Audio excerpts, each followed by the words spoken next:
La Voz de América presenta.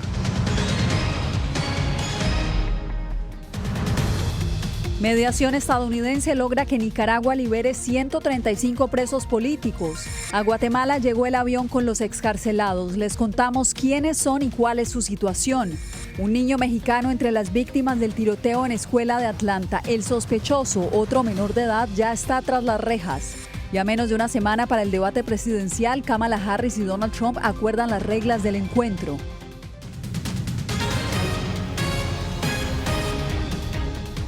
Saludos desde Washington, bienvenidos, soy Yasmín López. La administración Biden confirmó este jueves haber mediado para que Nicaragua liberara a 135 presos políticos. Celia Mendoza en directo desde el Departamento de Estado. Celia, ¿qué información han dado las autoridades sobre cómo se logró la liberación de estas personas? Yasmín, el Departamento de Estado que está presente en Guatemala habló acerca de estas negociaciones que según ellos llevaban meses. Sin embargo, determinaron que fue una decisión unilateral por parte del gobierno de Daniel Ortega para liberar a estas personas, mientras que enfatizaron el hecho del trabajo que venía haciendo no solamente la Casa Blanca, pero en particular el presidente Joe Biden, así como la vicepresidenta Kamala Harris. Estados Unidos anunció la liberación de 135 prisioneros políticos nicaragüenses, quienes, de acuerdo a Eric Jacobstein, secretario de Estado adjunto para el hemisferio occidental, fueron recibidos este jueves en Guatemala. Fue una experiencia emotiva increíble saludar a las personas en las pistas mientras tomaban medidas para reclamar sus vidas y su libertad. Estados Unidos facilitó su transporte a Guatemala. Después de meses de cabildeo con Nicaragua, agradecemos al presidente guatemalteco, Bernardo Arévalo, y al ministro de Relaciones Exteriores, Carlos Ramiro Martínez, por trabajar con nosotros para darle la bienvenida a estas personas. Jacobstein, quien aseguró que esta acción fue unilateral y el gobierno de Ortega no recibió nada a cambio de la liberación de estos prisioneros políticos, que incluyen estudiantes, religiosos y 13 miembros de la organización basada en Texas, Mountain Gateway. En respuesta a La Voz de América, se refirió a las preocupaciones que mantienen los Estados Unidos. Este es un gobierno que continúa encarcelando a personas por ejercer sus libertades fundamentales, por lo que seguimos extremadamente preocupados por sus acciones ahora y sus acciones futuras. Preocupación que comparte la Oficina del Alto Comisionado para Derechos Humanos de las Naciones Unidas. La persecución de opositores al gobierno o de aquellos percibidos como voces disidentes se ha extendido e intensificado progresivamente. Estados Unidos apoyará a los excarcelados durante su estadía en Guatemala, quienes podrán solicitar ampararse en el programa de admisión de refugiados de los Estados Unidos para establecerse allí o en otros países. Por su parte, la administración Biden insiste que su política frente a Nicaragua no ha cambiado tras esta acción. Estados Unidos pide nuevamente al gobierno de Nicaragua que cese de inmediato el arresto y la detención arbitraria de sus ciudadanos por simplemente ejercer sus libertades fundamentales. El representante del Departamento de Estado fue claro acerca de la importancia que tiene para los Estados Unidos defender la democracia, no solamente en el hemisferio, pero en el mundo. Asimismo, dijeron que les preocupa profundamente la cercanía que tienen los gobiernos de Rusia y China con el gobierno de Daniel Ortega. Celia, gracias. Y muy temprano llegó a territorio guatemalteco el avión con los 135 liberados. Eugenia Sagastume nos acompaña en directo desde Ciudad de Guatemala, donde autoridades ofrecen a esta hora una conferencia de prensa. Eugenia, ¿qué es lo último? Yasmín, justamente me encuentro en el Ministerio de Relaciones Exteriores, donde hace unos instantes terminó esta conferencia de prensa conjunta entre autoridades guatemaltecas y estadounidenses. Justamente fue el subsecretario Eric Jacobstein quien indicó que él mismo fue parte de la comitiva de recepción de los 135 nicaragüenses esta mañana. Además, confirmaron que los nicaragüenses tienen garantizada la alimentación, el refugio y la atención médica mientras permanezcan acá y que por ahora ninguno ha manifestado su intención de solicitar refugio en Guatemala o en Estados Unidos, que quizás es muy pronto para que ellos tomen esta decisión, pero que la opción está abierta. Jason Salazar Rugama, líder estudiantil, declarado culpable por los supuestos delitos de menoscabo a la integridad nacional y propagación de noticias falsas. Walner Omier Blandón Ochoa, líder de la Iglesia Evangélica Ministerio Puerta de la Montaña, y otros 12 miembros de esa congregación religiosa detenidos en 2023 y acusados de lavado de dinero. Jeffrey José Ortega Orozco, quien tenía más de 400 días privado de libertad acusado de terrorismo. Estos nicaragüenses conforman el grupo de 135 excarcelados políticos que llegaron esta mañana a territorio guatemalteco. El avión aterrizó a las 6:20 hora local. El presidente Bernardo Arévalo aseguró que con esta acción, Guatemala reitera su rechazo rotundo a las amenazas de regresión autoritaria que se viven en Nicaragua. Los excarcelados tendrán la oportunidad de solicitar vías regulares en Guatemala, pero mientras tanto su estancia es legal por el Convenio Centroamericano de Libre Movilidad CA4. Podrán estar el tiempo que requieran y podrá ser prorrogado automáticamente por las autoridades que se le dará de proporcionar la ayuda necesaria para poder incorporarse a una vida útil. La noticia es recibida por nicaragüenses exiliados con un toque agridulce. Es una puerta giratoria, se liberan a unos, se encarcelan nuevamente, se liberan a otros. Sin lugar a dudas nos alegramos, pero esto ya tiene que parar. Después de una revisión médica, se sabe que todos los excarcelados llegaron en condiciones estables de salud. Una de las preguntas de la prensa fue si esto se trata del convenio de tercer país seguro, que recuerdan ustedes fue criticado duramente durante el gobierno anterior, y el canciller confirmó que no, que esto es una acción de solidaridad considerando las condiciones de los refugiados, o más bien dicho, de los excarcelados nicaragüenses. Eugenia, gracias por este reporte y nosotros regresamos con información de Estados Unidos porque aquí otra comunidad está de luto por un ataque armado en una escuela. En Winder, Georgia, 4 personas murieron, incluyendo un adolescente mexicano, y 9 más fueron heridas en un ataque perpetrado por un menor de 14 años, quien abrió fuego al interior de una institución educativa con un rifle de asalto. Laura Sepúlveda nos reporta los recientes hallazgos de las autoridades. Pese a tratarse de un menor de 14 años, el sospechoso del tiroteo en la escuela Apalachee en Winder, Georgia, ha sido procesado como un adulto y será judicializado por el homicidio de 4 personas, entre ellos 2 estudiantes de su misma edad, Mason Shermanhorn y Christian Angulo. La hermana de Angulo abrió una cuenta para recolectar $30,000 y cubrir los gastos funerarios. A la tarde de este jueves, cerca de 2,000 donaciones se habían registrado y el monto superaba los $69,000. El sospechoso fue transferido este jueves al Centro de Detención Juvenil de Gainesville a la espera de ser presentado ante un juez. Una vez encontraron al sujeto, este se entregó inmediatamente a los oficiales y fue detenido. Según información del FBI, en mayo de 2023, el sospechoso y su padre fueron entrevistados tras recibir información anónima sobre publicaciones con presuntas amenazas de tiroteo en una escuela del sector. El padre declaró que tenía armas de caza en su residencia, pero el sospechoso no tenía acceso a ellas sin supervisión. El sujeto negó haber hecho amenazas en línea. Según las autoridades, un nuevo sistema de seguridad fue implementado hace una semana en la escuela que fue blanco de ataques y este permitió una rápida reacción ante el incidente. Estudiantes de la escuela Apalachee narran su experiencia durante el primer tiroteo registrado, tras el regreso a clases y el número 45 en planteles educativos este año. Todos nos arrastrábamos por el suelo, empujábamos los escritorios, nos pusimos contra la pared, movimos los escritorios frente a nosotros, nos agachamos y esperamos a la policía. Hasta el momento, la Asociación Nacional del Rifle no se ha pronunciado sobre el incidente, el cual mantiene vigente el debate en torno al control de armas. Laura Sepúlveda, Voz de América. Los fiscales federales y los abogados del expresidente Donald Trump se reunieron este jueves en corte para discutir cómo proceder con el juicio a Trump por presuntamente intentar anular las elecciones de 2020. Esta es la primera audiencia judicial desde que la Corte Suprema otorgó una amplia inmunidad penal a los expresidentes. Jacopo Luzzi con el informe. La jueza federal Tanya Chutkan celebró este jueves una audiencia en Washington, D.C. para considerar cómo proceder con el caso de presunta interferencia en las elecciones de 2020 presentado por el fiscal especial Jack Smith contra el expresidente Donald Trump. Un caso relacionado al papel del republicano durante el asalto al Capitolio perpetrado el 6 de enero de 2021. Esta audiencia del jueves se aplazó sin fijar una fecha para el juicio.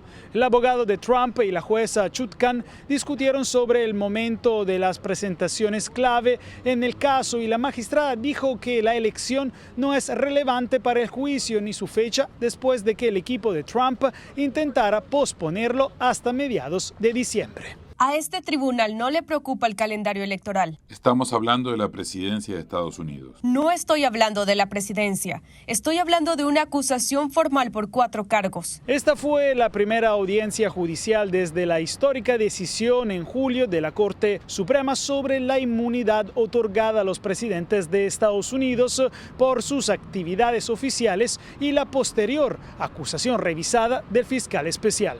Este es uno de los 4 casos penales que enfrenta el expresidente mientras se postula nuevamente para la presidencia. Trump, quien autorizó a sus abogados a declararse inocente en esta acusación revisada, no asistió a la audiencia de hoy. Desde la Corte Federal del Distrito de Columbia, Jacopo Luzzi, Voz de América.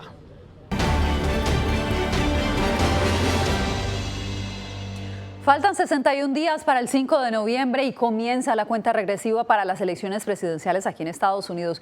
Pero antes, ambos candidatos se enfrentan en su primer debate. Hoy, luego de muchos desacuerdos, ambos acordaron las reglas de este encuentro. José Pernalete tiene el reporte. Los equipos de campañas de Kamala Harris y Donald Trump finalmente acordaron enfrentar a ambos candidatos en el debate presidencial el próximo 10 de septiembre. El encuentro será sin público. Las normas son similares a las del debate entre el presidente Joe Biden y Trump el pasado mes de junio y se concluyó que los micrófonos estarán funcionando solo para el participante que deba hablar.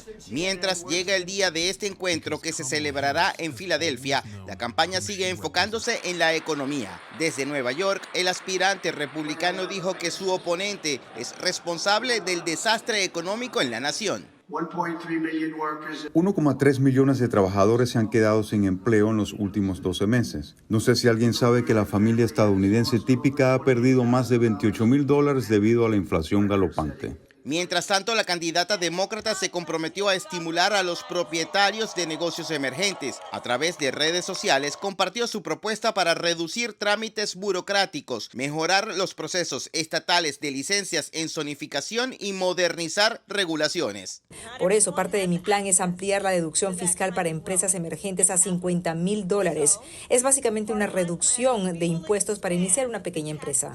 Por otra parte, la ex representante republicana Liz Cheney dijo que votará por la demócrata Harris. Afirmó que los electores no pueden darse el lujo de votar por un tercer candidato para detener a Trump. José Pernalete, Voz de América. En más noticias, Rusia se defendió hoy de las acusaciones del Departamento de Justicia de Estados Unidos de usar medios de comunicación controlados para influir en las próximas elecciones presidenciales del 5 de noviembre. Carolina Valladares, ¿qué ha respondido el Kremlin? ¿Qué tal? Jasmine, ha dicho el Kremlin que se trata de una acción de rusofobia y también ha dicho que es parte de un plan a gran escala para purgar cualquier voz disidente dentro del panorama de medios a nivel internacional. Pero la situación en Rusia es la de un país que desde la invasión a gran escala de Ucrania pues ha silenciado a muchos periodistas extranjeros. Por ejemplo, ha designado a periodistas y activistas como agentes extranjeros, ha forzado la salida de medios de comunicación occidentales, sobre todo después del arresto del periodista de Wall Street Journal Ivan Gershkovich, quien fue recientemente liberado.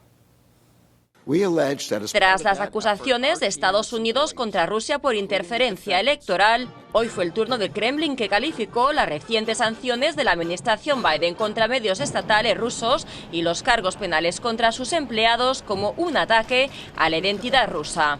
Aquí tenemos la rusofobia, aquí tenemos un ataque a la libertad de expresión, aquí tenemos la discriminación y aquí tenemos los juegos estadounidenses más sucios de su estado profundo para manipular en el marco del ciclo electoral. Por su parte, el presidente Vladimir Putin pareció sugerir en broma en una entrevista que su candidato preferido, al contrario de lo que sugiere el Departamento de Justicia de Estados Unidos en su acusación formal, no sería el nominado republicano Donald Trump. Teníamos al actual presidente, el señor Biden, como nuestro favorito, si puedo llamarlo así. Pero ahora lo sacaron de la carrera. pero él recomendó que todos sus aliados apoyaran a la señora Harris. Y negó cualquier intento de interferencia electoral. Veremos. Al final es la elección del pueblo estadounidense y respetaremos esa elección. Pero el fiscal general Merrick Garland insistió el miércoles que las acciones tomadas, entre ellas la incautación de dominios públicos, se relacionan con el uso de los medios estatales por parte de Rusia para reclutar a influencers estadounidenses de corte conservador para difundir propaganda y desinformación.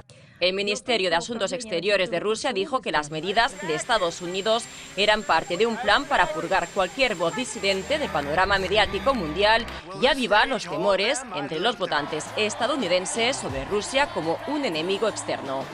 Carolina Valladares, Voz de América, Washington. Este jueves, el secretario de Estado de Estados Unidos, Antony Blinken, llegó a Haití para reforzar la misión de seguridad de la ONU en el país devastado por la violencia de pandillas. Blinken planeaba reunirse con el primer ministro Gary Connell y los integrantes del Consejo de Transición. Estados Unidos y Canadá han aportado las mayores contribuciones a las fuerzas de seguridad liderada por Kenia. La crisis es grave. Ha dejado más de 578,000 desplazados, casi la mitad de la población, y casi 5 millones enfrentan hambruna aguda. Tras su visita, Blinken se dirigirá a República Dominicana. Cuando volvamos, una nueva medida emprende la Fiscalía de Venezuela contra Edmundo González. Les contamos.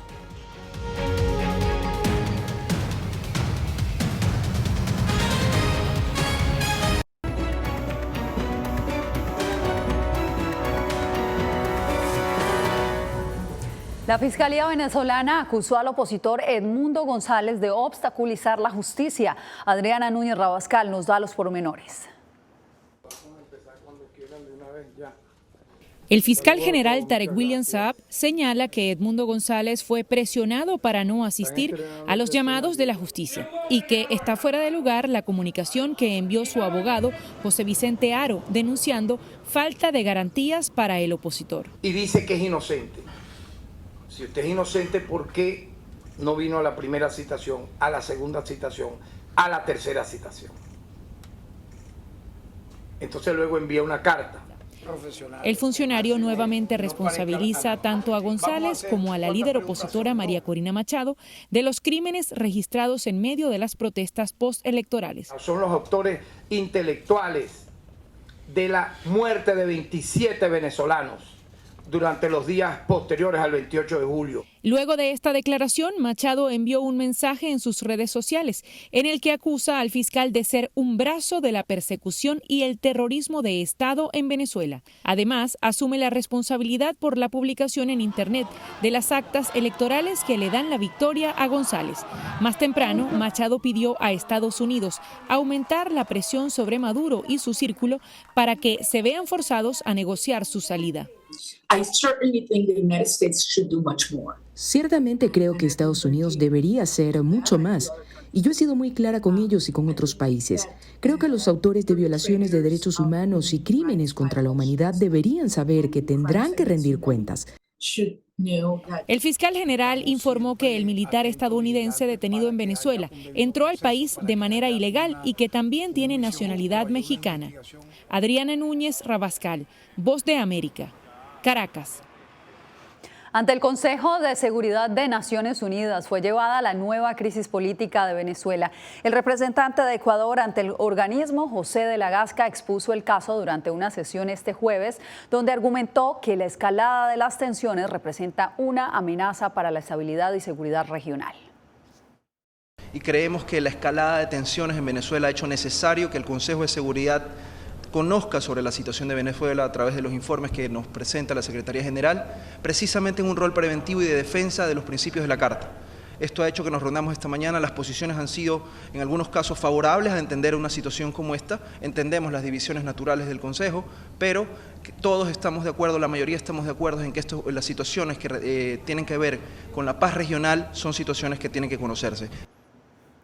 Más de 200 organizaciones en 17 países de América Latina alertaron este jueves que un tercio de los migrantes venezolanos que han huido de su país están en situación precaria. Óscar Zulbarán nos informa desde Ciudad de Panamá. Según el informe de la Plataforma de Coordinación Interagencial para Refugiados y Migrantes de Venezuela, un 56% reside en viviendas precarias, un 23% lo hace en hacinamiento, un 42% no tiene una nutrición adecuada, un 18% está desempleado y un 22% de los niños no están escolarizados. Y todo eso contribuye a los refugiados migrantes para que no pueden estabilizarse. Y sin la posibilidad de integrar, sin la posibilidad de acceder a trabajo, sin la posibilidad de acceder a un estatus regular, bueno, ¿qué deben hacer?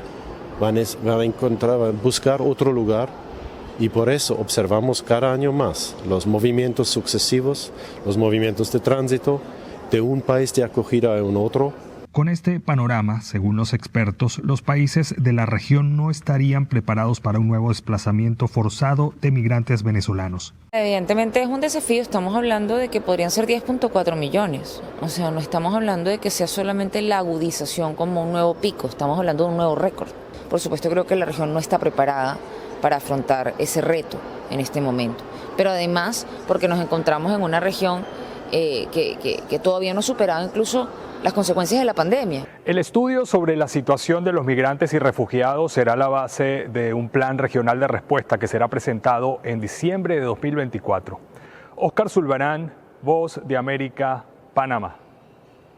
El calor extremo rompe récord en Phoenix, Arizona. Tenemos la información en breve.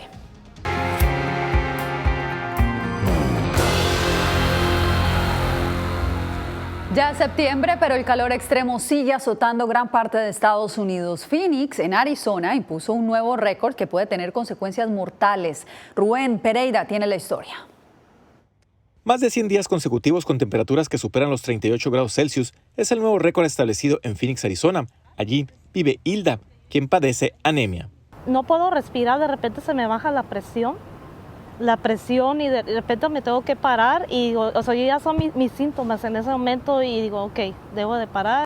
Y es el caso de pacientes con enfermedades crónicas, tales como diabetes o dolencias de riñones, hígado o pulmones, y que viven en ciudades con temperaturas extremas. Puede su cuerpo no responder tan rápidamente para mejorar la temperatura. Esto puede hacer que se deshidraten más rápido o que tengan un choque de calor más tempranamente. Y hoy más que nunca las personas en este país están en mayor peligro. Entre 1999 y el 2023, más de 21.500 personas fallecieron por el calor extremo y en los últimos 7 años el incremento de muertes fue de casi 17% por año. Aquí en Arizona, tan solo la oficina del médico forense del condado Maricopa en lo que va de este año ha confirmado 177 muertes por el calor extremo y 436 decesos están bajo investigación. Nosotros no nos damos cuenta que algunas veces del efecto del calor y dice, oh, vamos a estar afuera, vamos a hacer esto, vamos a hacer lo otro. Y cuando ya uno se empieza a sentir mal, pues puede ser tarde. Por eso las personas con condiciones crónicas como Hilda deben tener un cuidado especial para enfrentar el calor extremo. Me trato de hidratarme, de estar más en la sombra, y usted sabe, pues todo eso. Rubén Pereira, Voz de América, Phoenix, Arizona. Tenemos más, usted no se mueva, regresamos en instantes.